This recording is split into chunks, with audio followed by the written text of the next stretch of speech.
महर्षि में ही उपदेशामृत से परमाराव सद्गुरु महाराज की अमृत वाणी।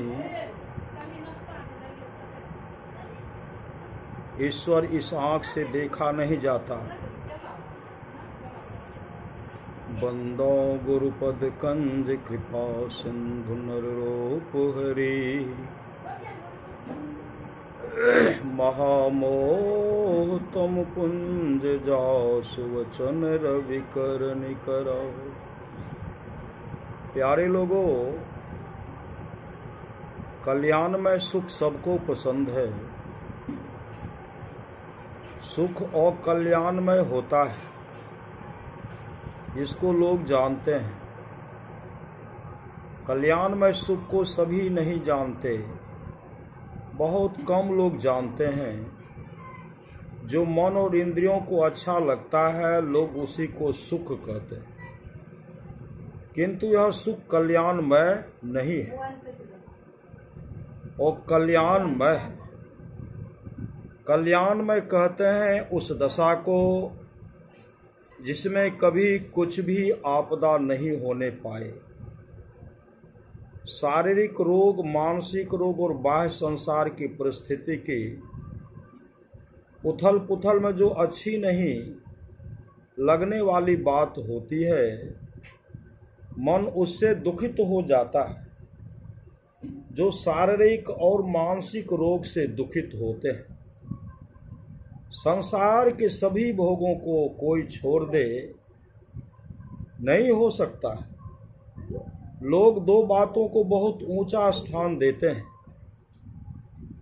एक प्रतिष्ठा और दूसरा धन। लोग दो बातों को बहुत ऊंचा स्थान देते हैं, एक प्रतिष्ठा और दूसरा धन। दूसरा धन, प्रतिष्ठा के लिए धन कमाते हैं और प्रतिष्ठा के लिए जान भी गंवाते हैं।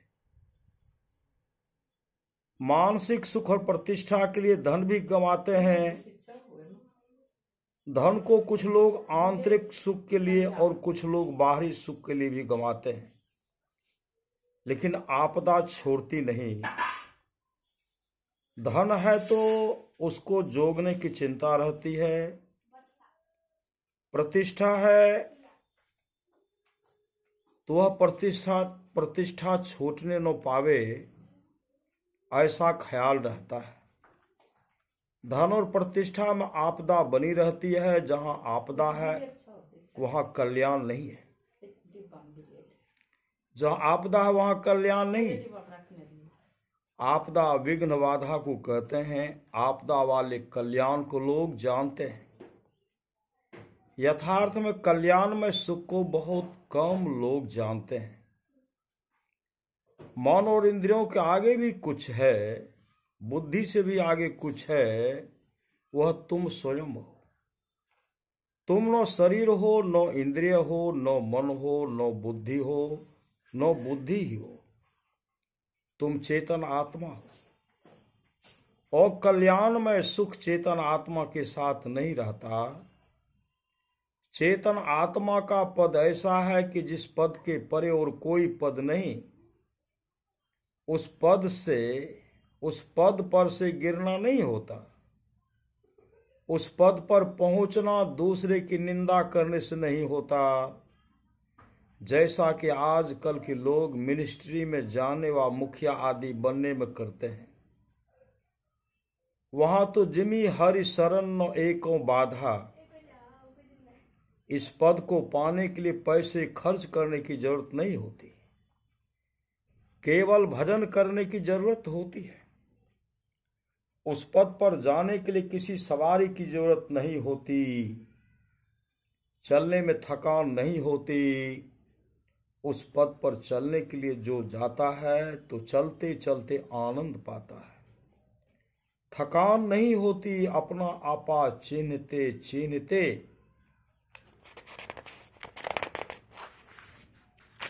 चिन्हा जाता है। चिन्हने पर कहता है कि जो अपना आपा है वही परमात्मा है। अपने को आवरण के कारण भिन्न मान लिया था, जीवत दशा के कारण आवरण था, अब आवरण मिट गया तो अपना और ईश्वर का भेद मिट गया। जानत तुम्हें हो जाई हो गया। ब्रह्म को पहचानने वाला ब्रह्म हो गया। वेदांती कहते हैं ब्रह्म ज्ञानी आप परमेश्वर।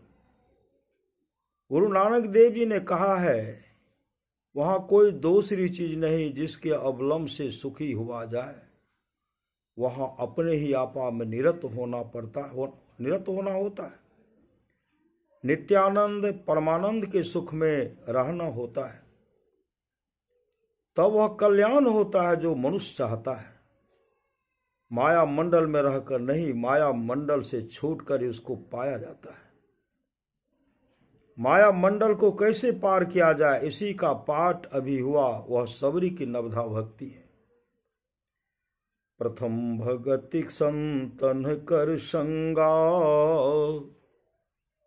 दो शरीरति मम कथा प्रसंगा।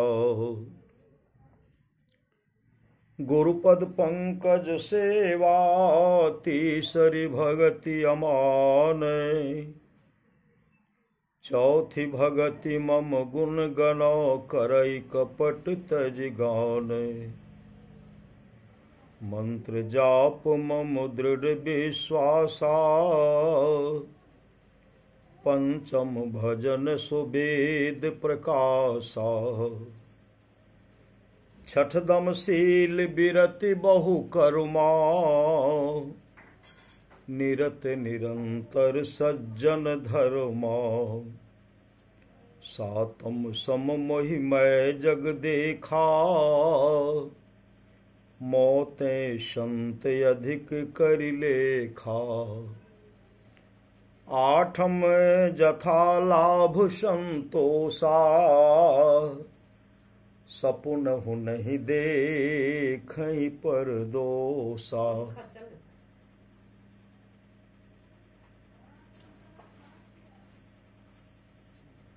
न मम सरल सब छन सन छल हीना, मम भरोसे ही हर सन दीना।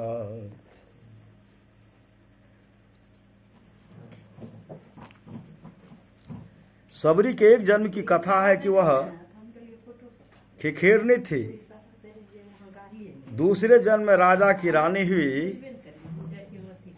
और तीसरे जन्म में सबरी हुई।